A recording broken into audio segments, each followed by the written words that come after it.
With you being president of the Players Union, how difficult is it down in Orlando to get ready for the restart of the season, plus deal with any issues that may arise from players on other teams and handle that?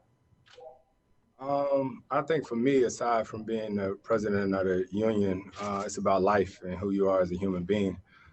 For me, I think today is a sad day in that we lost two of the most powerful activists that we've ever had. You know, C.T. Vivian and John Lewis. You know, the impact that they had on America, I think, is unbelievable. And for me as a Black man, I think it's more important for me to sort of do my job better as a parent. You know, I think a lot of times people look at us athletes as heroes and what we can do as far as dunking a basketball or throwing a touchdown, but the things that they did as human beings. You know, John Lewis was one of the original 13 Freedom Riders, was the youngest speaker at the March on Washington, you know, did the walk from Selma to Montgomery, and all of these things I don't think we do enough learning and teaching about. So I know that's a lot, but that's my truth. I think that's more important than any of the stuff that's going on down here. Okay, next question. Joe Masato. Hey, Chris, just as a follow-up to that, I saw your tweet about John Lewis this morning, and I was wondering, with these games now not so far away, and, you know, a lot of the players initially had concerns about a return of basketball perhaps overshadowing a nationwide movement and the progress that we're making as far as educating people and trying to promote social justice. Are you eager to see how you all can educate fans and sort of redirect attention once the games resume? Yeah, I think we have a number of guys in our league who have always tried to do a good job of doing that, teaching others as well as educating ourselves. But the fact that we're all down here together, I think we're trying to do a really good job of coming together, educating one another, and to keep this discussion going. Because, like I said, you know, me, I'm away from my family and my kids. But this morning, all I could think about was trying to educate my kids more on these things. Because, like I said, at times we tend to teach them about athletics and sports and different things, music, and all that's good and well. But I think the real education of some of these pioneers and these activists who fought day in and day out to give us these freedoms that I think we at times take for granted. Thanks, Chris. Next question, Eric Horn. Chris, can you hear me? Chris, can you hear me? Yep. Okay, sorry, man. I think I got bad connection earlier. I was asking Billy a little bit about Darius Baisley earlier. You know, he's filled in a little bit for you guys at center at times during this week with Nerlens out. What do you see as the position that he eventually settles into as he grows as a player? Bays is doing fine. You know what I mean? I think you know, just like everybody else, Bays is finding his way in this league, but also trying to find himself as a man. You know what I mean? Aside from basketball, once again, Bays is, you know, a young rookie thrown into the NBA, but also being exposed to all these other things and in ways that he can impact life off the court. So I think that's the thing that we talk about right now more than basketball. We talk about life. Life as a Black man. Life is a guy who has a voice, and people are going to take a chance to listen to him. So I think that's more the discussion with Bays right now. Next question, Barry Trammell. Yeah, Chris, Shea is a rising star in this league.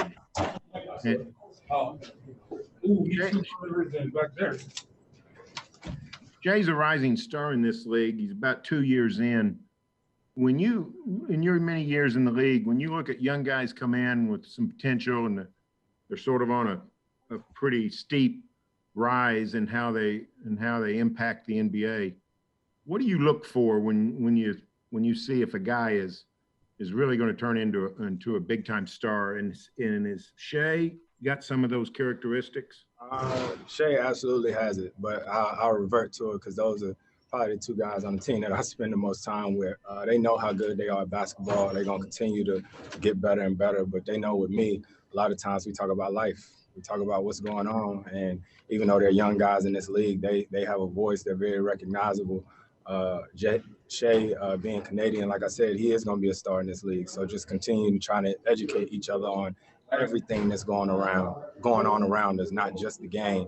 And I think that's the coolest part about being together right now in these situations, is that we can talk and understand, what's going on in America right now, the different social injustices and ways that they can be active and the ways that they can let their voice be heard.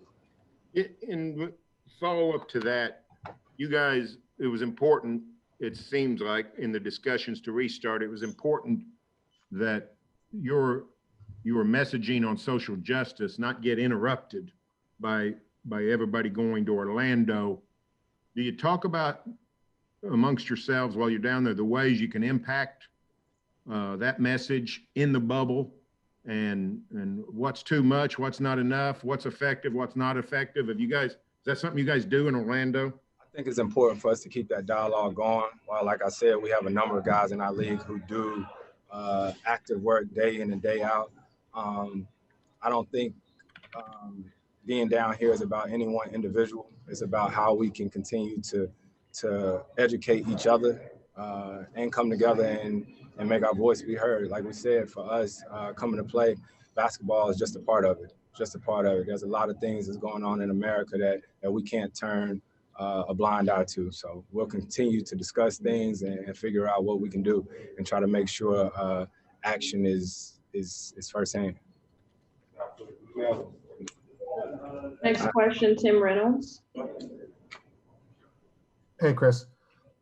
Yeah. To follow up on what Barry just asked you, we know that the social justice is, of course, it's of paramount importance to the players. What's it mean to you that so many coaches have said this, and not just the black coaches either, the white coaches in the league have said, you know what, this is of supreme importance to us too? What has that meant to you? I think it means a lot.